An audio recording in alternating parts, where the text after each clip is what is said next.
Presidente del Motoclub Pedemontano che ci ospita oggi, un grande salto di qualità per questo motoclub che è passato agli onori del campionato Motoclub.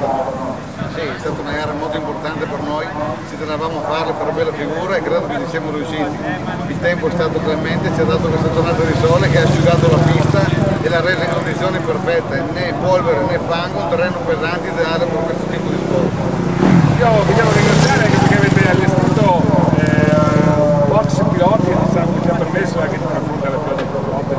Speriamo che magari riuscite a tenere questo spazio così importante per la manifestazione.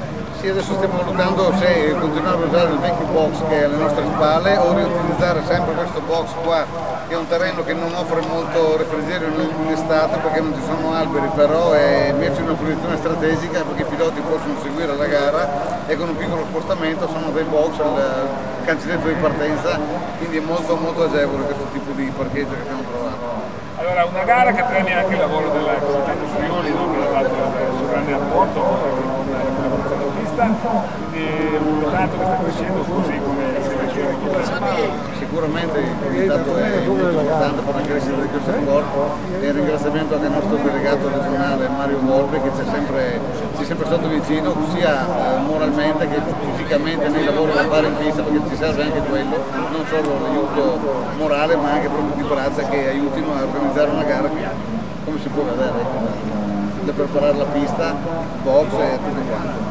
Allora Bruno, avevi ordinato il sole per il 14, è arrivato un po' in ritardo perché sta facendo il suo lavoro, quindi avremo una seconda parte di pomeriggio assolutamente perfetta. Perfetta fino alla fine, garantito. Il sole alle 2 meno un quarto, come promesso, c'era già. Infatti ha fatto quello, ci ha dato una mano grandissima perché questa mattina non l'avevamo fatto bene. Bene, noi ringraziamo Bruno Cipollante, ringraziamo tutto il Motoclub Pedemontano, l'appuntamento per la seconda parte di pomeriggio sulla tarda di gara. Grazie e a dopo.